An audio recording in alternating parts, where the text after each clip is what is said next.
He went to law school at Georgetown with Fed Chief Jerome Powell in the 1970s, then built the largest publishing empire of its kind, with more subscribers than the Washington Post and the Wall Street Journal combined. Along the way, he's written 3 New York Times best-selling books. As perhaps the most antisocial rich guy in America, he rarely makes public appearances, instead retreating to his 100,000-plus acres in South America, his 2-century-old chateau in France, or his cottage in Ireland. But despite his wealth, this humble entrepreneur, who's regarded as one of the most important innovators of the internet revolution, still buys $30 Walmart jeans, drives a Ford F-150 pickup, and chases cattle on horseback. He's built 2 of his many homes with his own hands, an adobe structure of mud and stone built using Roman-era building techniques in Argentina. The other, a solar house built of ferrocement in the States. And today, this ultra-wealthy and successful man is going public with what he says is his 4th and final prediction of his 50-plus year career. Each of his other 3 big predictions have come true. And today, from his 200-year-old house in Ireland, you'll hear how 2 unstoppable and inevitable trends are on a collision course in America, like 2 runaway freight trains. And how this collision will cause the biggest disruption to our society, our financial markets, and our way of life in more than 50 years, leading to an event he calls America's Nightmare Winter. Get the facts you won't hear anywhere else. Learn what this means for you, your family, and your money from one of the most successful men in America over the past 50 years. Everything you need to know starts now. Hi, my name is Bill Bonner. I've recorded this video message from my cottage near the town of Youghal, about 150 miles southwest of Dublin. Vikings invaded here in the 8th century. Normans invaded in the 12th century. More recently, Sir Walter Raleigh was granted 42,000 acres by Queen Elizabeth I. Lots of fertile land along Ireland's River Blackwater. I mention Sir Walter Raleigh because I believe what happened to him many years ago might happen to millions of Americans. You see, back then, Raleigh was on top of the world. He'd accomplished little in life, yet he managed to curry favor with the Queen, and he was soon in possession of about 0.2% of the entire country, including castles, farms, abbeys, estates, and more. But his good fortune did not last. Before long, locals revolted. The economics of his estate collapsed, and Sir Walter Raleigh, a notoriously extravagant spender, was forced to sell his Irish holdings for just a pittance, just £1,500. It's perhaps one of the worst deals in British or Irish history. That land is likely now worth many millions. Raleigh's son was so distraught, he tried to recoup the losses, but he got nothing. And I believe something similar is about to happen to millions of unsuspecting Americans. Our good fortune of the past 50 years is about to take a major turn, as 2 inevitable trends careen towards each other like runaway freight trains on the same track. This collision will bring about some of the most difficult years in American history.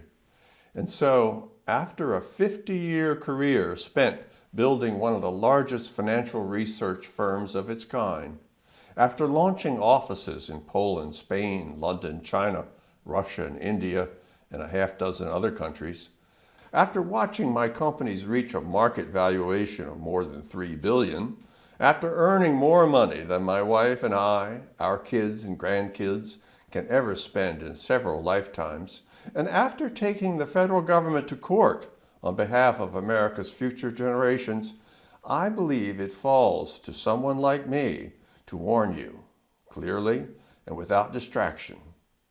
I can do this now because I'm too rich to care about money, and I'm too old to care about what anyone says about me.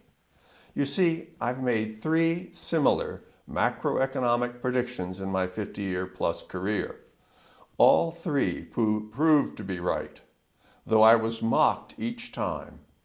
I expect my 4th and final prediction to be no different. Most will pay no attention. Even fewer will take the basic steps I recommend to protect themselves, and that's fine. I have no interest in telling anyone what to do. But I know, for a small group, this warning could be life-changing. And as I'm about to show you, we are in for a very strange period in American history. Two extremely powerful and unstoppable trends, which seem unrelated on the surface, will soon bring shock and awe to every American doorstep. Eventually, you'll see this story in the Wall Street Journal and the Washington Post. The blame and finger-pointing will reach a fever pitch. But hopefully, you'll have already made a few key decisions. And so here, I give you my warning in the simplest form. Someday in the future, perhaps on a particularly cold night, America's entire energy system will collapse. Fuel won't get delivered. Rolling blackouts will sweep the land. Pipes will freeze. Food in the freezer will go bad. You may shiver in the dark praying for a little power for weeks, and you'll be one of the lucky ones. Others, with less margin of error, may fare worse. Experts tell us if diesel fuel is cut off, it would take only 3 days before supermarket shelves are bare. In the 72 hours following an energy cutoff, almost all businesses would run out of supplies and shut down. And if this continued, in a matter of weeks, civilization as we know it would come to an end. COVID would look like a cakewalk compared to what lies ahead. We live in an extremely fragile world today. Everything moves by container ship and truck, and almost every ship and every truck runs on diesel. So when the diesel fuel stops coming, ships stop sailing, trucks stop rolling, goods stop arriving, food, medicine, building materials, everything.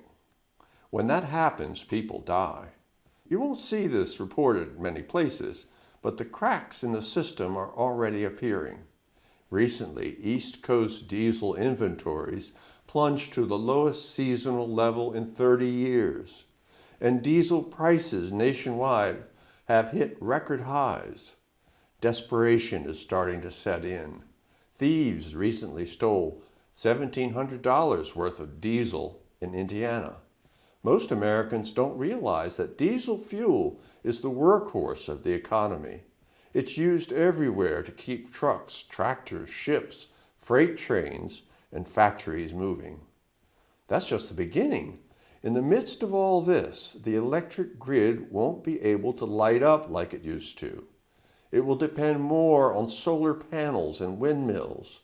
But in a long spell of darkness and cold, renewable power sources are worthless. The remaining fossil fuel power plants won't be enough to pick up the slack. Some areas will get power, others won't. Millions will suffer. The financial markets, of course, will be thrown into a frenzy. I believe prices for some assets will soar higher than anyone can imagine. Gas prices could touch $50 a gallon. I predict oil will hit $500 per barrel before this cycle is over. For other assets, there will be almost no bid whatsoever. So millions will find themselves in the same situation as Sir Walter Raleigh many years ago here in Ireland, forced to sell once valuable assets for pittance. Around my office, we call this inevitable scenario America's nightmare winter. And there's so much more to it, which I'll get to in a second. My guess is that all this sounds impossible to you, an exaggeration at best. Maybe you think I'm trying to scare you. But at its core, this story is only partly about fuel and energy sources. The collapse of America's power grid is just one of the consequences of the two runaway freight trains barreling towards each other on a collision path in our country today. And ironically, as I'll detail, my warning is nothing compared to the scare tactics being employed by today's politicians, major media, and universities who have put us on this dangerous path. But I'm getting ahead of myself. So let me back up. Before I can show you what's coming next and the 4 steps my team and I recommend you take as soon as possible, I want to explain the 2 runaway freight trains now barreling towards each other.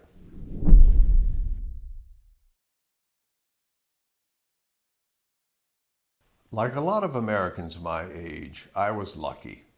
I got into the financial industry at the start of the biggest boom ever. All you had to do was to buy stocks in 1980 after Paul Volcker tamed inflation and sit tight. Buy the dip was the best advice of the past 40 years. That's why most people believe this 40-plus year trend can only continue. But I strongly disagree. I want to show you why we are living in a very dangerous moment right now, and why it's more critical than ever that you and your money are in the right place at the right time.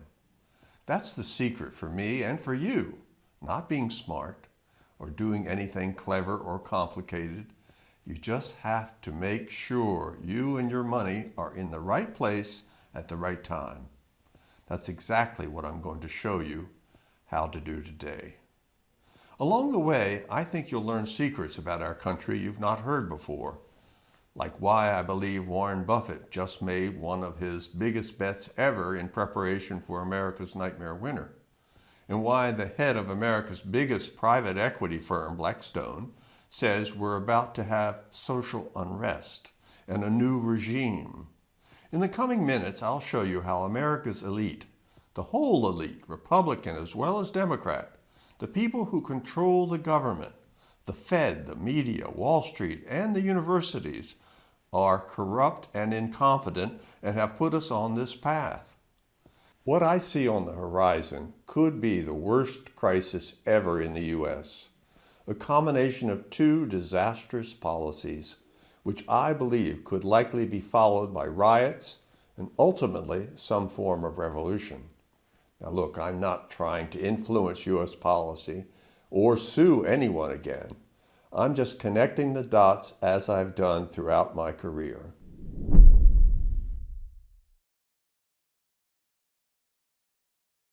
My first big call was back in the 1980s when I warned folks of the imminent Japanese stock crash. Back then, Japan was on top of the world. 9 of the world's 10 biggest banks were in Japan back then. Half the world's stock market capitalization traded in Tokyo. Even crazier, the Tokyo Imperial Palace was estimated to be worth more than all of California. But then came a major collapse, just as I predicted. By 2004, prime commercial real estate fell by about 99%, and residential real estate collapsed by about 90%. As hard as it is to believe, Japanese stocks have still never recovered 33 years later. Today, they're about a third below their 1980s highs. My next big warning concerned the dot-com internet companies of the late 1990s. Again, I was right on the mark. In fact, there was probably no one in America who wrote more about the dot-com fallacy than I did during that era. I covered it almost daily for several years in what many say was the first commercially successful and profitable internet blog. Again, there was a massive collapse. The NASDAQ fell about 80%. It took 15 years to get back to even. Then came my third warning in 2005-2007 when I saw a massive bubble in mortgage finance and real estate. In my New York Times best-selling book, Empire of Debt, written with co-author Addison Wiggin, I predicted a long slump that will take down house prices and the stock market, but leave the dollar and bonds with little damage. That crash began in 2007, and just as I predicted, the dollar and bonds did fine, while stocks dropped 50% and as many as 10 million people ultimately lost their homes. In each of these cases, I issued big public warnings, just like I'm doing today. Still, most people ignored me. Many even mocked me. I hope you don't make that mistake, because my fourth and final warning differs from the others I've made. My other big warnings to date really only affected investors and homeowners in the case of the mortgage crisis. The looming crisis I want to tell you about today, however, will affect everyone, and in ways that will be difficult for you to avoid. So let's start with something no one else will dare to tell you: how a government mandate and policies now pushed by the mainstream media, universities, celebrities, and Fortune 500 companies will ultimately prove to be one of the most destructive decisions in human history.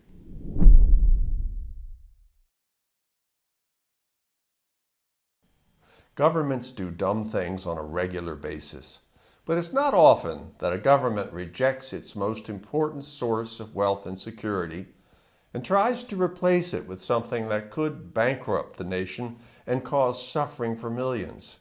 But that's exactly what the U.S. government is doing right now, along with the mainstream media, universities, and quite a few Fortune 500 companies as well. The policy all these folks are pushing? The mandated transformation of our economy at any cost to end fossil fuel use, to take carbon emissions to zero, and to establish renewable energy for all future economic activity.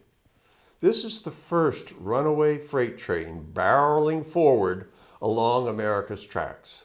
Now look, I get it. Everyone wants a better environment and less pollution.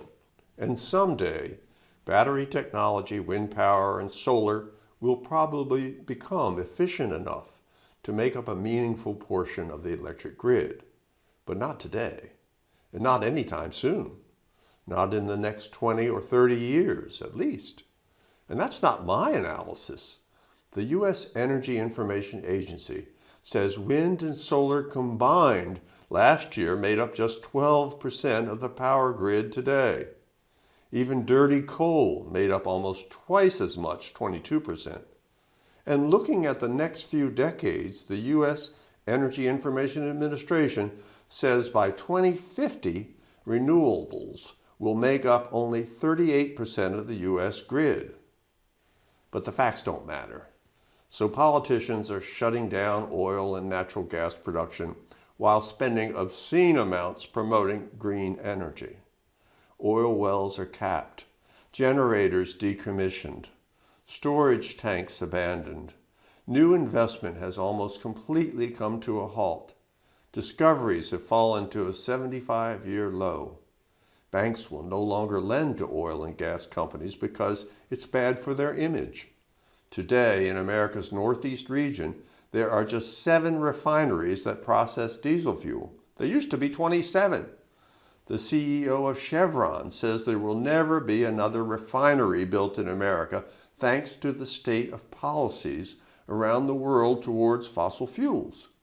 In short, the government punishes and discourages producers of old energy while rewarding and subsidizing Wall Street and renewable sources. Take the state of New York, for example. As one resident told the Wall Street Journal, large portions of New York sit atop massive but untapped sources of natural gas. The Utica Shale contains an estimated 38 trillion cubic feet of natural gas, 940 million barrels of oil, and 208 million barrels of natural gas liquids. But New Yorkers can't touch these resources, even though natural gas is the main reason we've been able to reduce carbon output for electricity in recent years. Natural gas is about half as pollutive as coal. Andrew Cuomo banned all hydraulic fracking. He shut down interstate gas pipelines and closed the Indian Point nuclear plant. So now New Yorkers must import more natural gas, and at much higher prices. They've even proposed banning natural gas hookups for new homes. So instead of working to unleash the state's energy resources, they're doing the opposite, fighting for new, costly, and unrealistic energy mandates. And mark my words, this premature, mandated switch to clean energy is going to be a disaster, causing economic hardship, poverty, and a widening of the wealth gap. It's the first big step leading to America's nightmare winter. Because the same thing that's happening in New York is happening elsewhere, and on the federal level too. On his first day in office, President Biden canceled the Keystone Pipeline. A week later, he announced executive orders freezing new oil and gas leases on public lands and offshore waters, plus no CO2 emissions from electricity by 2035, and an all-electric vehicle fleet. Of course, soon the administration had to ramp up energy imports from Russia by 24%. And so while everyone blames the energy crisis on Vladimir Putin and America's evil energy companies, the truth is it's mostly a result of disastrous policies.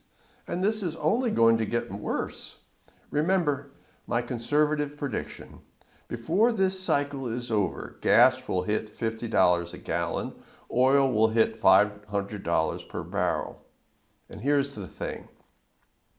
No one likes to talk about what this mandated transition to clean energy will cost. So let me show you some ghastly figures. I've never seen this reported anywhere in the mainstream press. But look at the analysis done by Bjorn Lomborg. He's an environmentalist and a visiting fellow at Stanford. Time magazine calls him one of the world's 100 most influential people. And he's repeatedly named one of foreign policy's top 100 global thinkers. Well, here's what Lomborg says.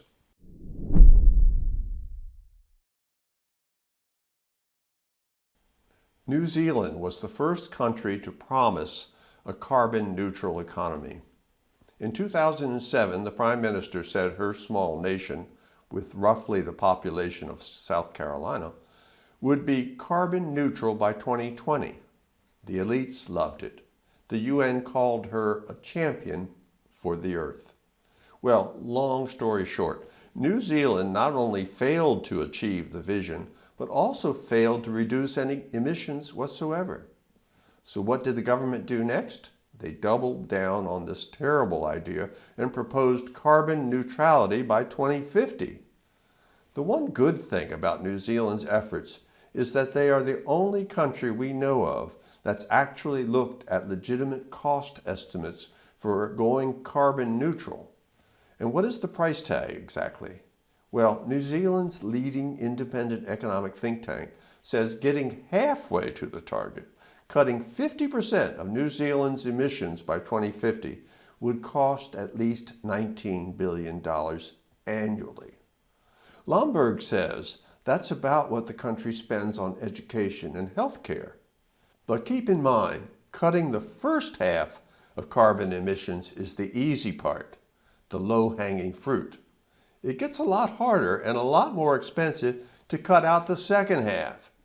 Getting all the way to carbon zero emissions would likely cost $61 billion annually, more than New Zealand spends on Social Security, welfare, health, education, police, courts, defense, environment, and every other part of government combined.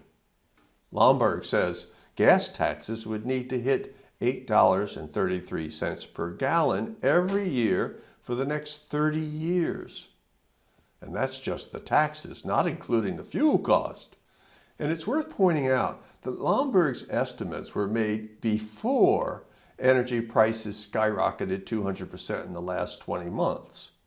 Okay, but at least if New Zealand pulls this off, it will help the world deal with climate change, right? Well, the answer is yes, but barely.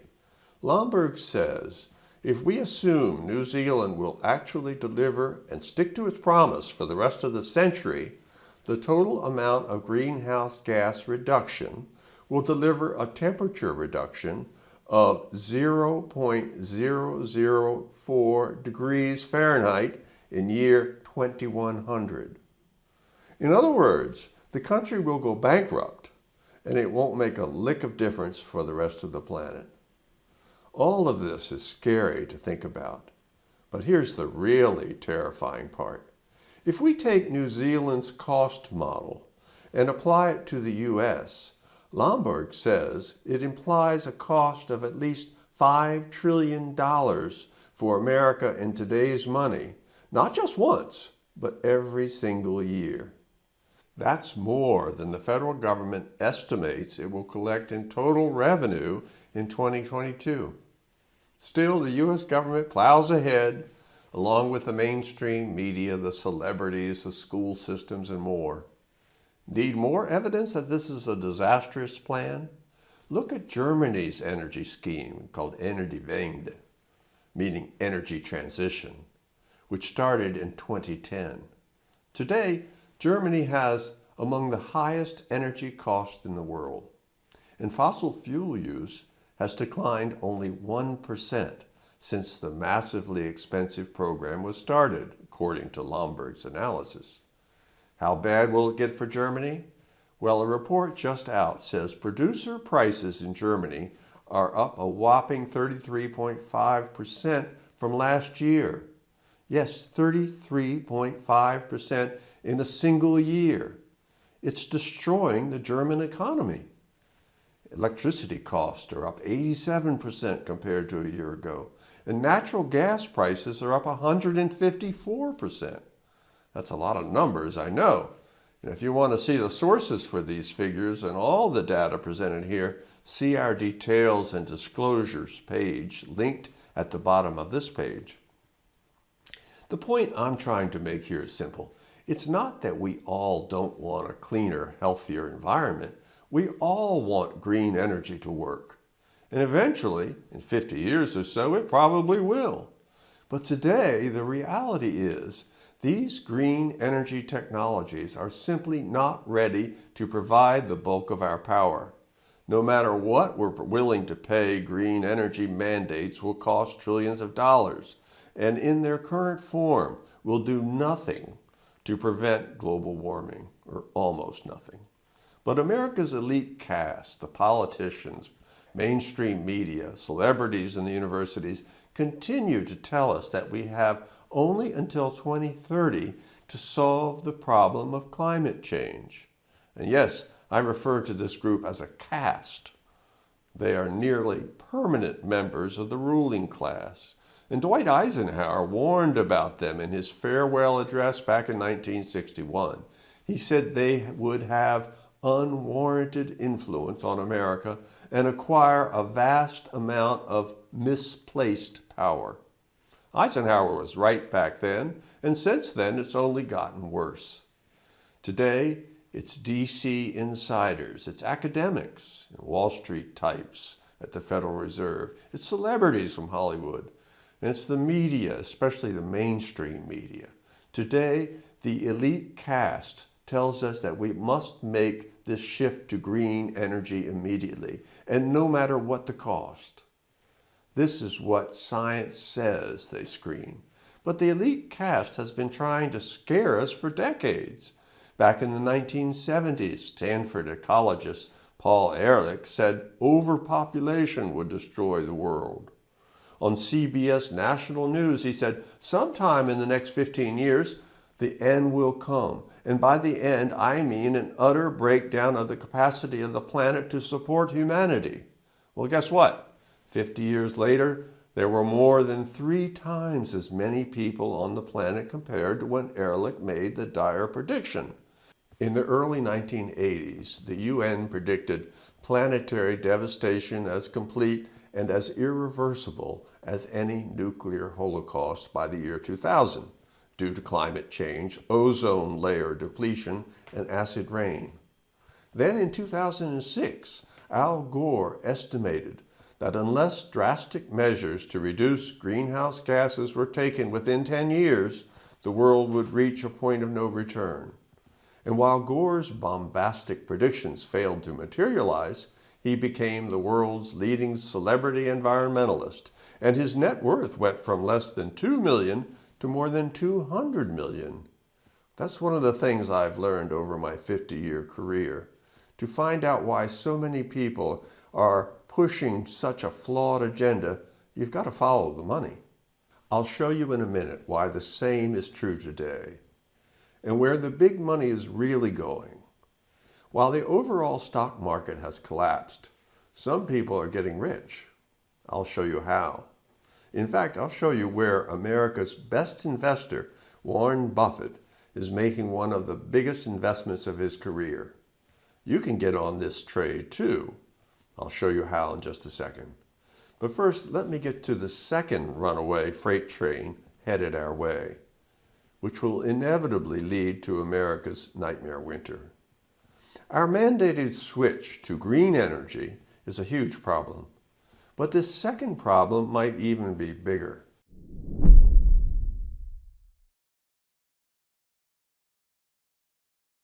Many years ago, I worked in Washington at a group called the National Taxpayers Union. Our mission was to save the taxpayers' money by cutting government waste. It soon became obvious that Congress really sought more waste, not less, because a wasted dollar went into someone's pocket, right where they wanted it. So then we tried to limit taxes. We were more successful there. Congressmen didn't like to have to explain to voters why they had raised taxes. But then Congress got smart. They started borrowing big time. That way they could spend more money without raising taxes. So next, I tried a lawsuit against the U.S. government. You won't be surprised to hear how it turned out. We lost. And since then, the U.S. federal debt exploded 60 times, from $500 billion in the mid-1970s to over $30 trillion today. After I left Washington, I spent my career building up my worldwide business. But when I came back to the U.S., it felt strange to me. It was as if the country had changed in a profound way that I couldn't describe.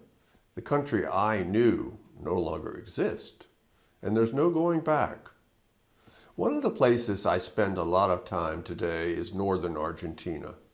More than 15 years ago, my wife and I bought a ranch there, about 9,000 feet up, in the foothills of the Andes. I was able to buy a massive property in Argentina for about 1/10 of what it would cost in the U.S. This property is one of the most beautiful places on earth, as you can see in these photos. But sadly for everyone trying to make a living here, it's also one of the most dysfunctional. This dysfunction is what allowed me to buy my property literally with a suitcase full of cash, because financial institutions and the local money could no longer be trusted. And here's the interesting part. There's nothing wrong with Argentina or its people. The problem is politics, which turned Argentina from one of the richest countries in the world to one of the most corrupt and poverty-stricken. And now I see those same policies taking root in America. This is the second runaway freight train I've been telling you about. So let me say it as plainly and as simply as I can. It doesn't matter what tricks the White House, the U.S. Treasury, or the Federal Reserve are using, or how they spin it. America is about to experience one of the greatest inflationary periods in world history. And this inflation, which the entire world can now plainly see, will soon get much, much worse.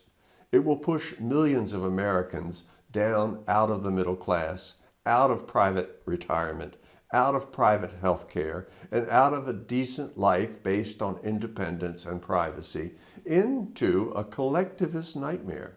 It won't be long before millions of Americans will be trapped by their own collapsing currency and deeply indebted government. And this destruction of the currency, coupled with the rejection of the real source of our own wealth, our massive and cheap energy reserves, will result in what I call America's nightmare winter. Unfortunately, this all leads not just to high prices, but potentially to starvation and perhaps even some form of revolution. Here's why. For starters, tractors run on diesel, and at $40 a gallon, it will cost $20,000 just to fill up a standard 500-gallon farm fuel tank. Plus, farmers already face shortages of parts, fertilizers, seeds, and chemicals. especially fertilizer. Billions of people are alive today only because we're able to use natural gas to make ammonia by heating up nitrogen and hydrogen. In fact, the BBC says almost half the world's population would not be alive today without this process. So imagine you're a farmer. You're about 60 years old, the average age for a U.S. farmer today, and you're getting tired. You can't hire anyone to help. No one wants to do the work, no matter what you're willing to pay. On top of that, you're facing $40 a gallon fuel and problems getting fertilizer and chemicals. And you're thinking, maybe this is a good time to retire. Then who grows the corn? The fields grow up in weeds, not wheat. And what about the trucks, the processors, the packagers, distributors, retailers? They too need fuel and supplies. And what if they're not available when you need them? You saw what the COVID shutdowns did to the economy. Now try to imagine what 50% inflation and electric blackouts, coupled with huge supply chain disruptions in the energy sector, would do. What farmer, what producer, what businessman wants to put his seed in the ground when he has no idea what price he might get for the crop? Inflation makes a hash of all business calculations. And so in America, when you go to the store, you might find a box of Wheaties for $15, but the store is out of milk. And the canned goods are hit or miss. Half the shelves are empty. Oh, you'll probably still be able to get something to eat, but it might not be what you want, and it might be very expensive. And keep in mind, behind nearly every revolution in world history, you'll find soaring food cost. I've seen how all this plays out firsthand. I've lived it.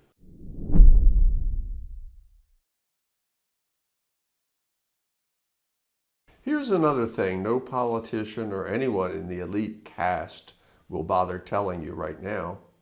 Despite what you see with your own eyes, prices for all goods and services, prices for real estate, for oil and gas, are not going up the way you think they are.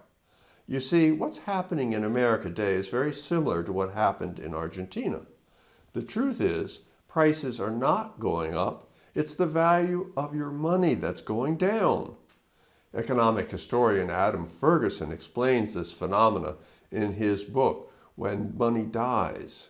It was the natural reaction of most Germans or Austrians or Hungarians, indeed, as for any victims of inflation, to assume not so much that their money was falling in value as that the goods which it bought were becoming more expensive in absolute terms.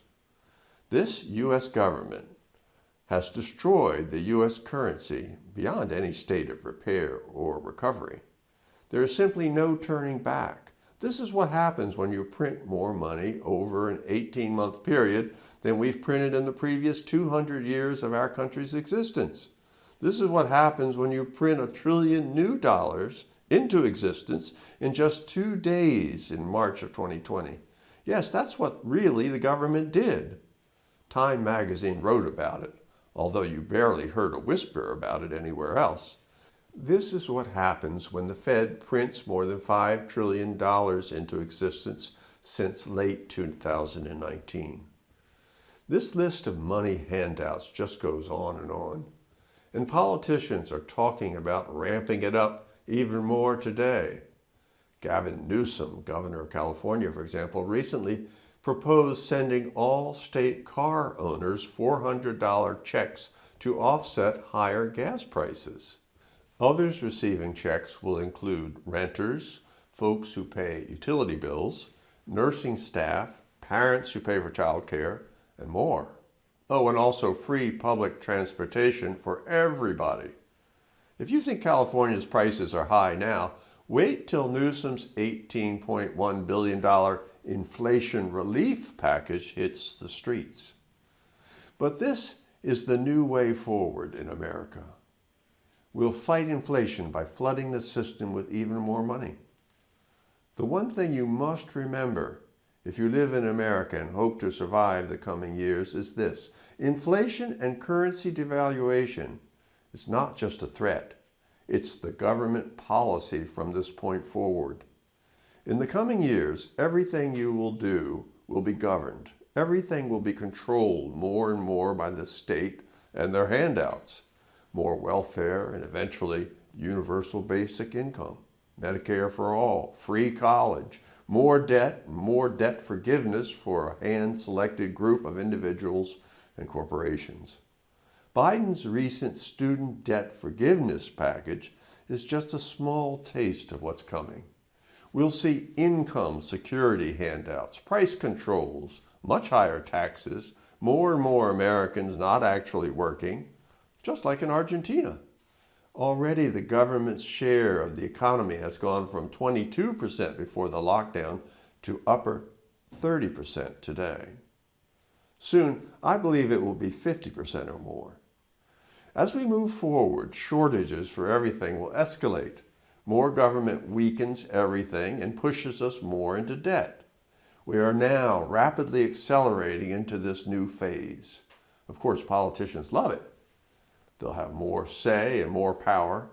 Meanwhile, we'll all be drowning in a monetary system that only empowers bankers, speculators, and a government leviathan that can't survive without more debt and inflation. Here's something else to watch for. I think we'll soon have enormous bailouts of state pension funds across America, which are woefully underfunded. We'll likely need at least $3 trillion to pay off state retirees. And meanwhile, the government will continue to do everything they can to lock you into our collapsing currency, just like all governments do when they destroy their money. During Germany's and Austria's historical inflations, for example, there were laws against hoarding commodities like food and fuel, and laws forbidding ownership of foreign currencies. Today, Argentines are only allowed to purchase the equivalent of $200 in foreign currency per month. This locks all citizens into the plummeting peso. Argentina also enforces a 35% solidarity tax on foreign purchases. I know of folks in Argentina who saved everything for their Paris honeymoon. It was their life's dream. But a week after their wedding day, the government announced the solidarity tax, and they had to call the whole thing off. The 35% tax put it all beyond their reach. Mark my words, this is what America's future looks like. Have you heard of the FACTA, for example? Most Americans haven't, but it's a policy our government quietly passed not long ago, which forces foreign banks to automatically turn money over to the U.S. government when the Americans diversify out of the U.S. dollar. From here on out, everything is going to get a lot more restrictive. Billionaire Ray Dalio says the government will soon outlaw Bitcoin. I don't know if he's right, but nothing is beyond the government's reach. Just remember this: desperate governments do desperate things.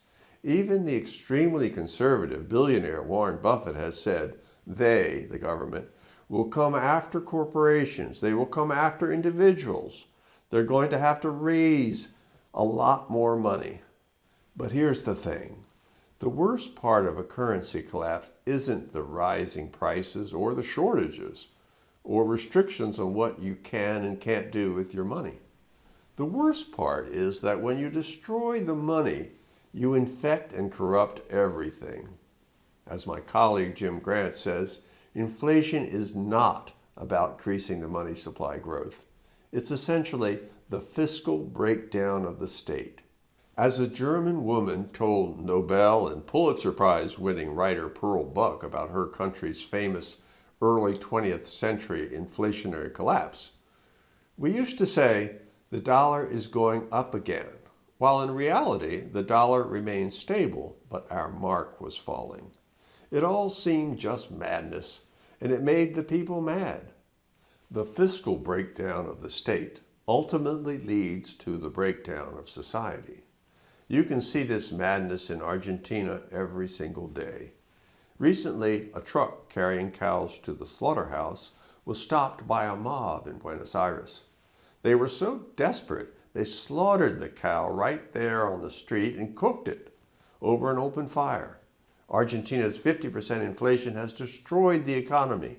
Today, private jobs are disappearing while 55% of all registered workers are now employed by the government. Shortages and corruption run wild. The same trends are developing in America. And America is definitely going a little mad too. Some U.S. states are threatening to break away. The rich are fleeing. The wealth gap is soaring. People are driving more recklessly than ever and drinking more alcohol than ever before, according to the New York Times. Altercations on airplanes are at an all-time high. Murder rates are sky high. Violent crime is soaring. Students are more disruptive than ever. Hate crimes have hit a 12-year high, according to the FBI.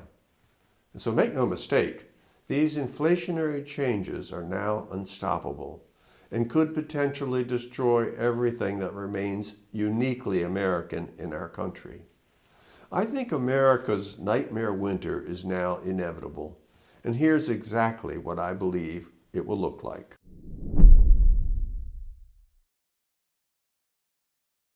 Mandating the end of fossil fuels and printing paper money to pay for it is like lighting a stick of dynamite at both ends. On one end, you cut off the supply of the most important components of modern economies, energy and raw materials. On the other, you greatly increase the supply of paper money, which always leads to inflation, war, depression, military takeovers, and social upheaval. Essentially, we are rejecting the real source of our own wealth, abundant and inexpensive fossil fuels, and trying to replace it with inflationary money printing. These are America's two runaway freight trains, barreling towards one another on a collision course. Before this cycle is over, oil will go to $500 a barrel. That's in part because of more inflation and more money printing. The dollar could fall by another 50% from here, and in part because the government has essentially ended new oil and natural gas exploration. In the short term, we're going to see rolling electricity blackouts and shortages. Fuel won't get delivered, and while some areas will get power, others won't. Millions will suffer. These blackouts will cover much of the country. Food in the freezer will go bad. In short, America's entire energy system will suffer one collapse after another. And over the longer term, we are looking at a new era. This painful period is going to last much longer than most people expect. A financial crisis becomes an energy crisis, becomes a political crisis. I say that because the last time we faced similar circumstances, the crisis lasted about 14 years. Take a look.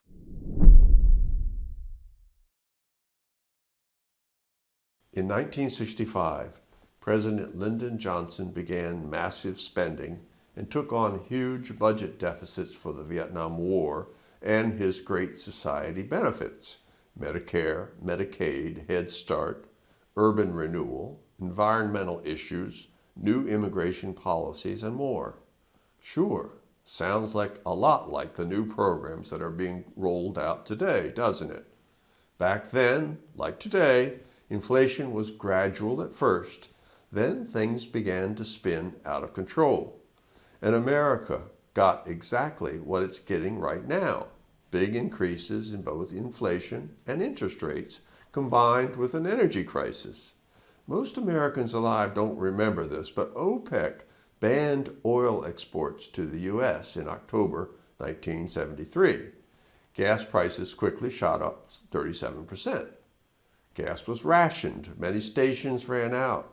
Those with supply had to lock up their pumps. The ban on exporting oil to the U.S. lasted only 5 months, a tiny crisis compared to what's going on today. But by then, the wheels of the crisis were already in motion. By 1974, inflation hit more than 11%, and the stock market fell 35%. Inflation eventually hit 13.5% in 1980. In one incredible 5-year stretch from 1977 to 1981, cumulative inflation was over 50%. In other words, the value of your savings was essentially cut by 1/3. President Carter wore a sweater on national television, and the government launched a huge initiative to get Americans to bundle up and conserve energy. But even the best and supposedly safest stocks in America collapsed. Get this, after peaking in 1972, the share price of essentially the hottest tech company in the world at the time, IBM, fell 57% and did not get back to even for 9 years.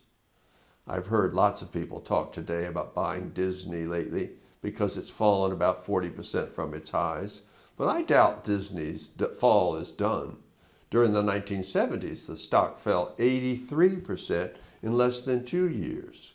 Other iconic businesses collapsed as well. Coca-Cola fell nearly 70% and General Electric fell nearly 60%.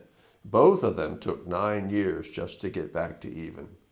The entire NASDAQ stock index fell nearly 60% in less than a year. In fact, it would take until 1993, 25 years later, until the S&P 500 reached a level that, after adjusting for inflation, exceeded its high from 1968. In short, anyone who tells you that stocks are the best inflation hedge simply does not know their financial history. At the same time stocks were falling, prices were skyrocketing. Meat, for example, soared more than 150% between 1973 and 1979. Gasoline prices soared more than 225% between 1970 and 1980, while average airfare prices went up more than threefold over roughly the same period. From January 1973 to January 1982, the cumulative rate of inflation was a whopping 130.9%. Oil prices ultimately jumped 350%, and the higher energy cost rippled through the economy. The situation got so bad, the US dollar nearly ceased to function as the world's reserve currency. In fact, in 1978, the US Treasury was forced to issue government bonds denominated in Swiss francs. Foreign creditors no longer trusted the US dollar as a store of value. The point I'm trying to make is that an energy crisis is bad enough. So is inflation. But when these two freight trains collide, it leads to disaster. The last time we saw this type of cycle, it lasted about 14 years. That's where we're headed today, if we're lucky. This is America's nightmare winter, and it could be much worse than the last time. Today we've got so much debt, we can't raise rates much. It will bankrupt us. And Americans are completely unwilling to go for any policies that bring any type of financial pain or hardship. So today we're looking at a new era. Blackstone CEO Stephen Schwarzman calls the period we've just entered a new regime. Many people are going to get a lot poorer in the years ahead. And the sad part is most Americans will do exactly what the Argentines, the Germans, the Austrians, the Hungarians, and the citizens of dozens of other nations before them have done when their governments destroyed their currencies. They will cling to their increasingly worthless money in a state of confusion and bewilderment. This is human nature. Most people simply don't understand what's happening in America right now and won't know what to do even after their money has been devalued yet again and our energy infrastructure collapses. And that's exactly why I'm issuing this warning. This is not the end of America, but it's definitely a new era. It's definitely the end of America as you have known it for the past 50 years. It's going to be bad for a lot of people. But it doesn't have to be that way for you. Here's what my team and I recommend you do starting immediately.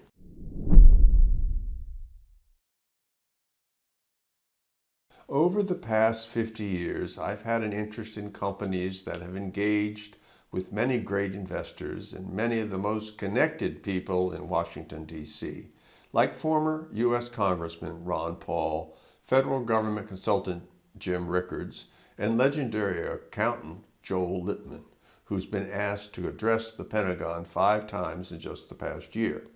For my current project, I handpicked a team that can show you the best ways to both protect and grow your money in the years to come. One of these guys is Dr. Steve Sugarud. I hired Steve decades ago. I flew down to Florida to recruit him to work for me in Baltimore. Steve has a PhD in finance and has done everything in the conventional Wall Street world, from running a mutual fund to managing a hedge fund. But really, I don't care about any of that. What Steve has proven to be incredibly good at over the years is finding assets he describes as cheap, hated, and in an uptrend. In other words, Steve's expertise is finding assets at bargain prices long before the mainstream catches on, which are just starting a big potential upmove. Over the past 21 years, he and his team have found hundreds of great investment opportunities most people would probably never hear about on their own or through their advisor or broker. And Steve says right now, while most stocks are plummeting, one group of assets are making a massive move up, with no sign of stopping anytime soon. In fact, Steve's team has open recommendations in this space which have soared as high as 100%, 134%, and 42% in recent months, while the rest of the market continues to get clobbered. Steve's team, as usual, identified this trend long before almost anyone else. In fact, although it received little attention in the press, Steve says Warren Buffett just made one of his biggest investments ever in the exact same space. In Steve's latest special report called Buy the Best Assets Now Soaring in Value, you'll get all the details on these stocks and this entire sector. Everything Steve is going to show you is easily accessible on the stock market. He says this is the #1 money move you can make right now. Steve thinks you have the potential to see great gains over the next few years with these investments, while most people continue to lose money holding yesterday's winners, which are still collapsing in value. After getting some of your money into these assets now soaring in value, we recommend you take step number 2.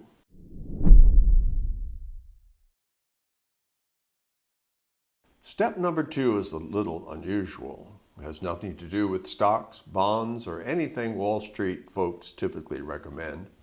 But I've taken advantage of this strategy myself at least a half a dozen times, and have helped other people too learn how to do it. It's not right for everybody, but if you have the means and the time, this could prove to be the most important financial move you ever make. In short, I want to share with you a secret I've learned that offers you essentially the best way to get serious money outside of the US dollar, which you don't even have to report to the government. Why should you do this? Well, as I've said, in any crisis, desperate governments do desperate things. So I think it's prudent to legally get some money beyond the US government's reach. It has nothing to do with opening a foreign bank account or anything like that. I actually discovered this secret way back in the 1970s and built a whole business around it. Today, I employ the guy who is almost certainly the world's #1 expert on this strategy. And in our new report called A Unique Way to Protect Your Wealth, the government doesn't even have to know about it. You'll learn everything you need to know. Of course, when and if you collect a profit on this investment, you'll need to report your gains to the IRS just as you would with anything else. But until then, you don't have to tell a single soul. This move will help you sleep better at night and could prove to be potentially very lucrative in the years to come. And that brings me to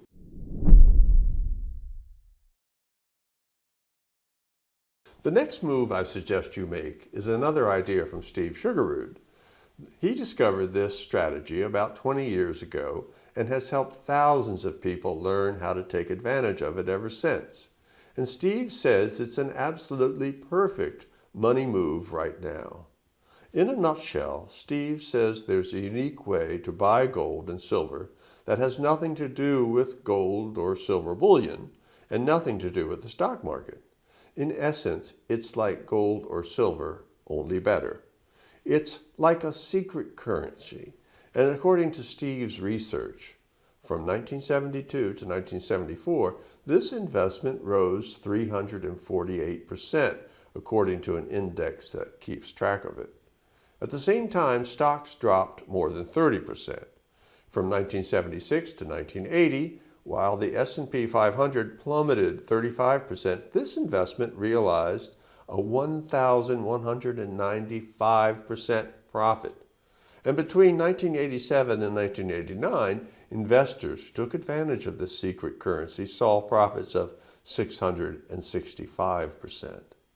Stocks, meanwhile, went on a roller coaster ride up and down dozens of times. Sound familiar? During this period, Steve tells me that the last time Salomon Brothers included this vehicle in its annual investment survey, this investment ranked number one over the prior 20-year span, with an annual return of 17.3%. In other words, it was the single most profitable thing you could do with your money over those 20 years. It beat stocks, bonds, artwork, diamonds, U.S. Treasury bills, real estate, and oil, according to an article in the Chicago Tribune. Everything you need to know is in Steve's detailed special report called The Secret Currency: How to Make 500% from the U.S. Government's Second Currency. So how do you get started if you're interested in making these moves? And how much does it cost to access this research? Here's the deal.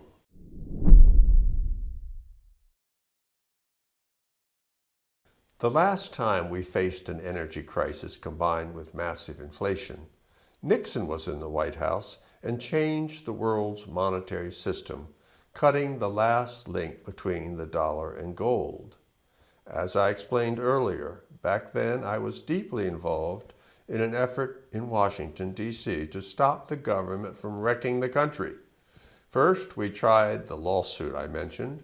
On behalf of America's children and its future, my son and I sued the U.S. government in Bonner versus Baker. The Baker was James Baker, the U.S. Secretary of the Treasury. National debt was a tax on future generations, we argued.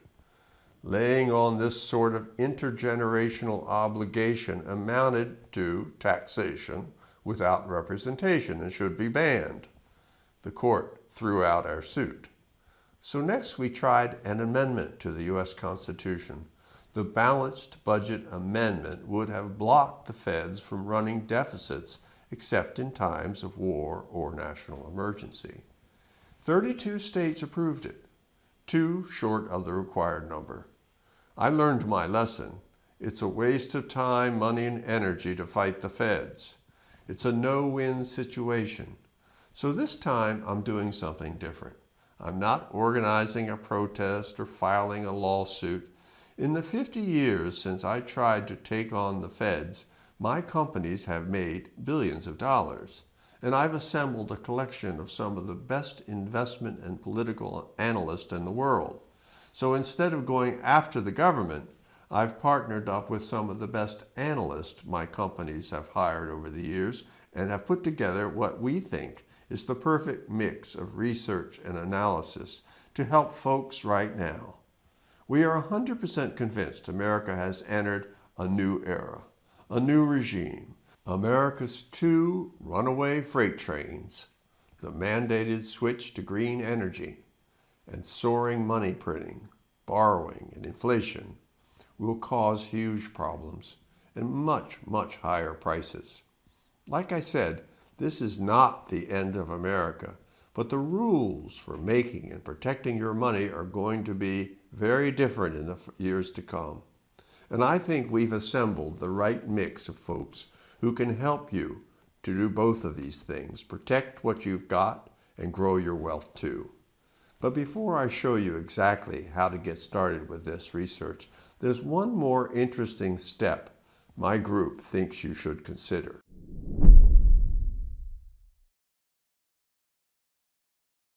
In times of market chaos and massive inflation, such as this, you often have the chance to make enormous gains with prudent speculations. You see, inflation causes huge distortions and wild mispricings that can lead to big gains. For example, did you know that coal stocks have shot up as much as 3,100% in less than 2 years? And shipping companies soared as much as 3,800% over roughly the same period. Well, this fourth step we recommend is a series of calculated speculations. But they're not for everyone, and it's not your rent money or any money you might need anytime in the near future. These ideas come from one of the analysts I handpicked to join me in this venture, a former British banker named Tom Dyson. Tom has a unique way of looking at the world. He's an extreme contrarian and simply incredible at finding profitable speculations. One thing I like about Tom is that he's incredibly patient. He sits and waits till he finds something extraordinary. For example, not too long ago, Tom recommended shipping stocks when he saw an opportunity in this sector. He found 8 companies, and the average gains were 114% on these positions.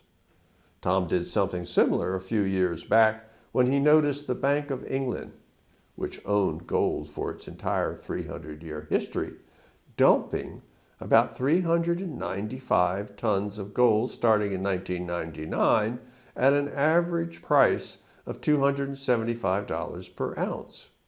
So Tom took a large stake in precious metals.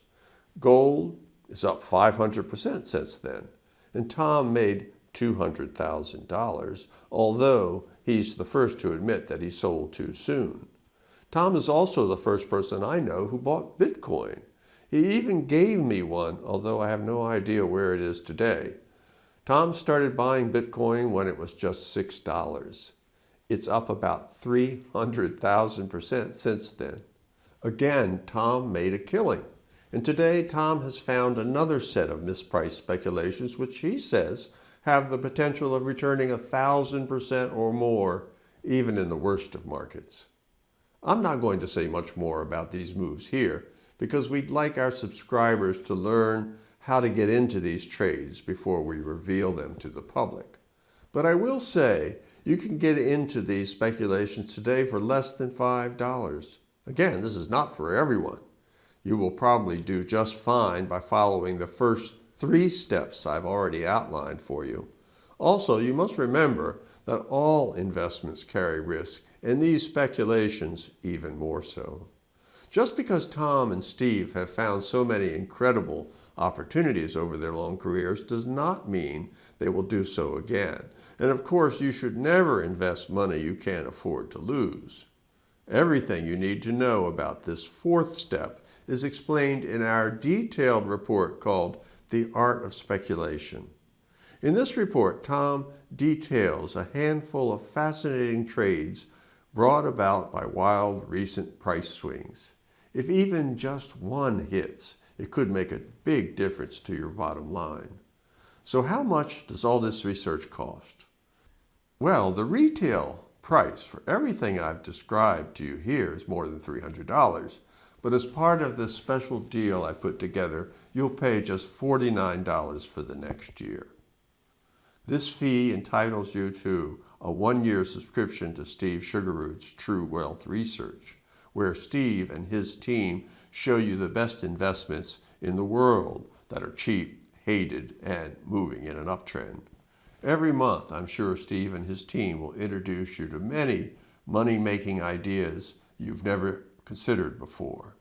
With this one-year subscription purchase, you'll also receive the next year of our Bonner Private Research monthly reports. $49 is an embarrassingly low price, but please understand it's only available to you today as part of this special offer. You won't find it on any website. When you take advantage of this deal, you'll immediately receive all of the research reports I've described here today. Buy the best assets now soaring in value. A unique way to protect your wealth. The government doesn't even have to know about it. The secret currency and the art of speculation. You'll also begin receiving Steve Sugarud's True Wealth each month and our Bonner Private Research monthly reports.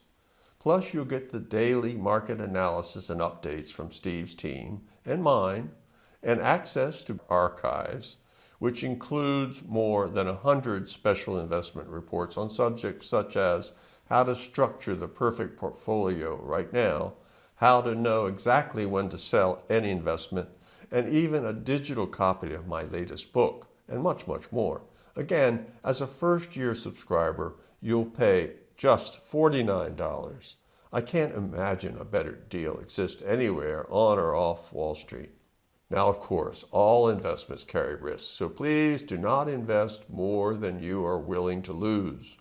One more thing, our research is not for everyone. So if you find it's not right for you for any reason, simply let our Maryland-based customer service team know, and they'll issue you a full refund anytime within the next 30 days for your subscription. I hope you can take advantage of this opportunity and don't get caught flat-footed. As I've described in this presentation, the elite establishment is playing two dangerous games at once. They're aiming to change the way a modern economy works and to pay for it by printing up paper money. In the 1970s, we had a near miss with a very similar kind of crisis. As a result, our steel and auto industries began to fail. Gas prices soared. Riots broke out all across the country. Angry mobs swarmed to gas stations. But in terms of an economic crisis, the mess of the 1970s was tiny compared to what we're facing today. Can you imagine a full-blown inflationary and energy collapse in today's America, where anger at police, corporations, and opposing political parties has reached a boiling point? Where half the population pays no taxes and depends on aid from the federal government? Where students are so crippled by college loans that politicians are forgiving their debts? Where bailouts are the norm for every type of crisis or setback? Given what we have seen in recent years all over the country, from Baltimore to Seattle, New York to Portland, Minnesota to Buffalo, with people seizing just about any excuse to loot stores and take over entire swaths of public property, how long do you think those same people will refrain from stealing and violence when the lights go out and they can no longer afford to fill up their gas tanks, either because of shortages or because prices have gone too far? My feeling is not very long. Learn what you can do to protect yourself right now. We've done an incredible amount of work to help you make the best moves. I strongly recommend you take these steps while they are all inexpensive and easy. And every month, we'll keep you updated on this situation and show you immediately when opportunities arise. This is going to be bad for a lot of people, but it doesn't have to be bad for you. Click the Order Now button below to get started. This will take you to a secure order form where you can review everything once more before submitting your order. Again, you can get started for just $49. There's a full 30-day money-back guarantee. And after placing your order, you'll receive an email with access to everything described here. Thanks for tuning in. I look forward to potentially welcoming you into our circle.